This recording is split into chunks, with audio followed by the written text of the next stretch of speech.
Hamas के Israel पर किए गए रॉकेट हमले के बाद से जारी जंग के बीच पीएम मोदी ने प्रधानमंत्री बेंजामिन नेतन्याहू से फोन पर बात कर कहा कि आतंकवाद के सभी रूपों की निंदा करते हैं।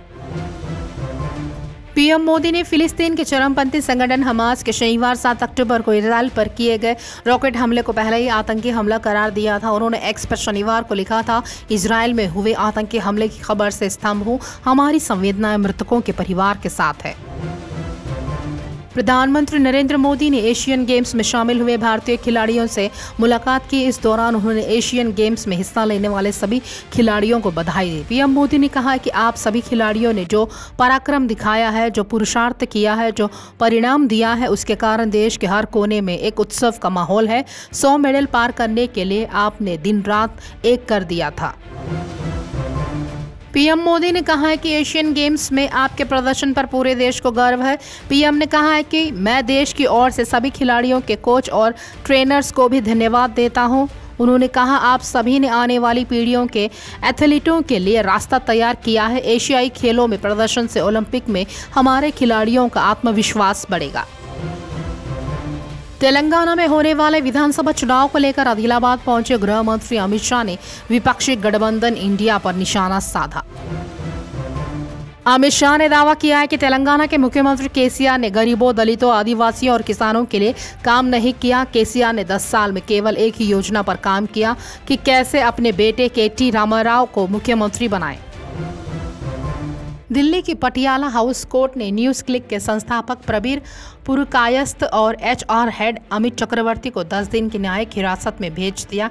इससे पहले दिल्ली पुलिस ने दोनों की रिमांड खत्म होने पर अदालत के सामने पेश किया था।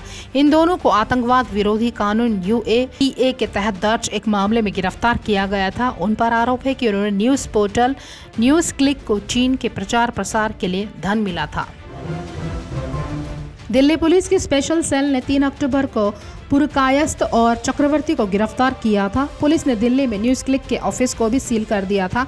FIR के मुताबिक भारत की संप्रभुता को बाधित करने और देश के खिलाफ विद्रोह को बढ़ावा देने के लिए न्यूज पोर्टल को बड़ी मात्रा में चीन से फंड मिला था। रमेश बिधूड़ी BSP के सांसद दानिश अली के खिलाफ की गई आपत्तिजनक टिप्पणी को लेकर विशेषाधिकार समिति के सामने पेश नहीं हुए। लोकसभा में 21 सितंबर को चंद्रयान 3 मिशन पर चर्चा के दौरान रमेश बिधूड़ी ने दानिश अली के खिलाफ आपत्तिजनक शब्दों का इस्तेमाल किया था। इसके बाद दानिश अली ने लोकसभा स्पीकर ओम बिरला को लेटर लिखकर कार्रवाई की मांग करते हुए मामले को विशेषाधिकार समिति के पास भेजने को कहा था। महाराष्ट्र में टोल नाकों को लेकर राज ठाकरे की पार्टी ने राज्य सरकार के खिलाफ मोर्चा खोल दिया है।